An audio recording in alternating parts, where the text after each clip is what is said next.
Middle east में चल रहे क्राइसिस का असर अब भारत में गुजरात की दो बड़ी इंडस्ट्रीज पे होता हुआ दिख रहा है। ये दोनों इंडस्ट्रीज मिलकर हर साल भारत की जीडीपी में लगभग 1 लाख करोड़ रुपए तक का रेवेन्यू ऐड करती है और लाखों लोगों के लिए रोजगार का एक अच्छा जरिया है। ये इंडस्ट्री है डायमंड्स और सिरेमिक यानी कि टाइल्स की। दोनों से जुड़े हुए मजदूर और व्यापारी इस समय चिंता में हैं कि अगर ईरान पर अमेरिका और इजराइल का हमला लंबा चला तो गुजरात के इस शानदार बिजनेस सेक्टर की कमर टूट सकती है। कैसे, आइए समझते हैं हमारे इस वीडियो में। नमस्कार, मैं हूं डिम्पिका और आप देखना शुरू कर चुके हैं खबर गांव। सूरत की डायमंड इंडस्ट्री दुनिया के लगभग 90% डायमंड्स को कट करके पॉलिश करती है। वही सिरेमिक एंड टाइल्स इंडस्ट्री का मेन हब है मोरबी। यहाँ कम से कम 600 से 700 फैक्ट्रीज हैं। अब मिडिल ईस्ट में बढ़ रही टेंशन के चलते फ्लाइट्स और शिपिंग जो है वो लेट हो रही है, फ्यूल की सप्लाई कम हो रही है और कच्चे माल के साथ साथ तैयार प्रोडक्ट्स भी समय पर नहीं पहुंच पा रहा है।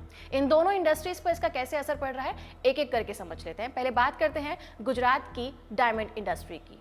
सूरत से सालाना करीब 2 लाख करोड़ रुपए का प्रीशियस स्टोन एक्सपोर्ट होता है। इसमें सबसे मेन है हीरा, लेकिन गुजरात में डायमंड की माइनिंग नहीं होती है। ये रफ डायमंड यानी कि कटने से पहले के कच्चे पत्थर अफ्रीका, रूस, कनाडा जैसे देशों से आते हैं।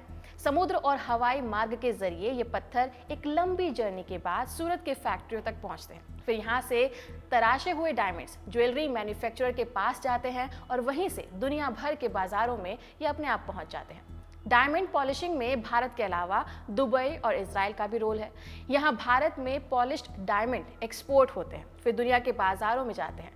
रफ डायमंड भी इजराइल और दुबई के रास्ते खादानों से सूरत तक पहुंचता है। इस तरह भारत, दुबई और इजराइल के बीच में एक ट्रायंगुलर सप्लाई का चेन बना हुआ है जो ग्लोबल डायमंड ट्रेंड का एक बड़ा हिस्सा संभालती है। अब लड़ाई के चलते दुबई और इजराइल दोनों का एयर स्पेस बंद है, या यूं कहें इक्का दुक्का फ्लाइट्स ही टेक ऑफ कर पा रहे हैं। इसका सीधा असर इस इंडस्ट्री पर पड़ रहा है। इंडिया टुडे की रिपोर्ट के मुताबिक पहले हर दिन सूरत और मुंबई से करीब 400 से लेकर 500 पार्सल्स दुबई भेजे जाते थे और वहां से 200 से 300 पार्सल्स वापस आते थे। अप्रैल 2024 से मार्च 2025 के बीच में भारत ने इजराइल को करीब 4,550 करोड़ रुपए के डायमंड्स भेजे और वहीं से करीब 2,150 करोड़ रुपए के डायमंड्स मंगवाए। यानी भारत ने डायमंड्स को बेचकर दुगना पैसा कमाया था, लेकिन अब ये पूरा सिस्टम रुक सा गया है। इंडिया टुडे को सूरत डायमंड एसोसिएशन के फॉर्मर हेड दिनेश नवाडिया ने बताया कि इससे सिर्फ 1 या 2 दिन का नुकसान नहीं हुआ है,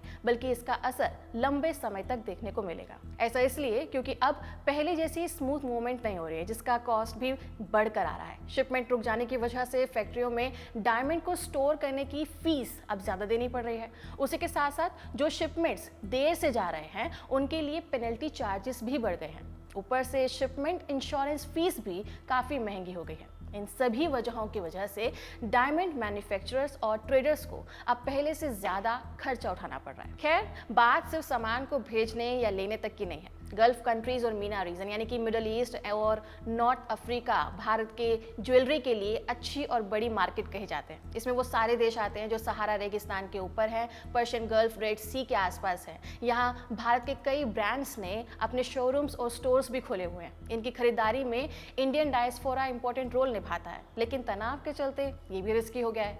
मतलब सिर्फ सप्लाई में ही नहीं बल्कि डिमांड पर भी इसका असर देखने को मिल रहा है, जो इस इंडस्ट्री के लिए एक तरह से दोहरी मार की तरह है।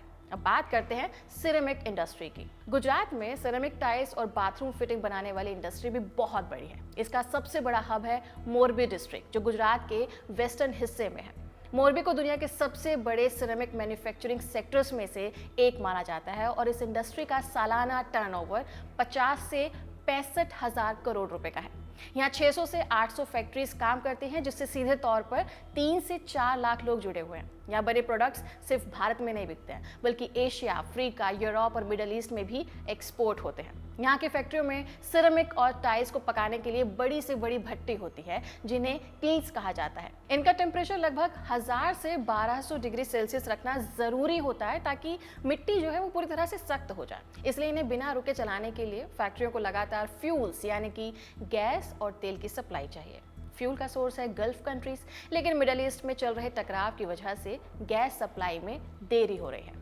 इस इंडस्ट्री से जुड़े लोगों का कहना है कि मोरबी की फैक्ट्रियों के पास प्रोपेन और नेचुरल गैस का स्टॉक बस कुछ ही दिनों के लिए बचा है। अगर जल्दी फ्यूल सप्लाई नहीं होती है तो कई फैक्ट्रीज को अपना प्रोडक्शन रोकना पड़ सकता है। ईरान युद्ध के चलते स्ट्रेट ऑफ हॉर्मुज से आने वाले फ्यूल सप्लाई में भी कुछ हद तक एक तरीके से रुकावट देखी गई है। ईरान ने वार्निंग दी थी कि कोई शिप यहां से निकला तो उस पर हमला किया जाएगा। हालांकि भारत के लिए किसी तरह की कोई रोक नहीं है, लेकिन इंश्योरेंस कंपनियों ने जिस तरह से फ्यूल ले जाने वाले शिप से हाथ खींचा है, उससे काफी हद तक सप्लाई डिस्टर्ब हुई है। ऊपर से इस इंडस्ट्री का सबसे ज्यादा खर्चा फ्यूल पर ही आता है, तो अगर ऐसे में फ्यूल का दाम तनाव के चलते बढ़ जाए तो इसका मतलब ये होगा कि कंपनियों को या तो प्रोडक्ट्स के दाम बढ़ाने पड़ेंगे या प्रोडक्शन ही अपना कम करना पड़ेगा, और दोनों ही सूरत में नुकसान इंडस्ट्री का ही है। अगर कहीं मिडिल ईस्ट का विवाद लंबा चल गया तो फैक्ट्रियों को भी बंद करना पड़ जाएगा और इससे यहाँ काम करने वाले लोगों की रोजी रोटी खतरे में आ सकती है। सिर्फ फैक्ट्री में काम करने वाले ही वर्कर्स नहीं है यहाँ पर, बल्कि पूरे शहर की कम से कम 40% इकोनॉमी भी इसी इंडस्ट्रीज पर डिपेंड करती है। यानी इनमें वो लोग शामिल हैं जो सामान को ढोते हैं, पैकेजिंग करवाते हैं, ट्रक चलाते हैं, शिपिंग और लॉजिस्टिक्स के जुड़े हुए हैं। इसी तरह जो लोग होटल्स और रेस्टोरेंट चलाते हैं, छोटी दुकानों और मार्केट्स में काम करते हैं, वो भी इनडायरेक्टली इससे जुड़े हुए हैं, क्योंकि वर्कर्स और बिजनेसमैन तो इन सर्विसेज का इस्तेमाल करेंगे ही। इसके अलावा बासमती राइस, फर्टिलाइजर्स, मसाले और कुछ मशीनरी भी इससे काफी हद तक प्रभाव में है। उदाहरण के लिए भारत अपना लगभग 70 से 72% बासमती चावल मिडिल ईस्ट में भेजता है। शिपमेंट या पेमेंट लेट होने पर कैश फ्लो रुक सकता है। फर्टिलाइजर का भी यही हाल है, हम जरूरत का कम से कम 30% हिस्सा वहीं से मंगवाते हैं। अब इस तनाव के चलते इन जरूरत की चीजों को भी नुकसान उठाना पड़ रहा है। अब देखना यह होगा कि लड़ाई कब तक रुकती है। फिलहाल इस खबर में इतना ही। आपका इस पर क्या कहना है कमेंट सेक्शन में जरूर बताइएगा। नमस्कार।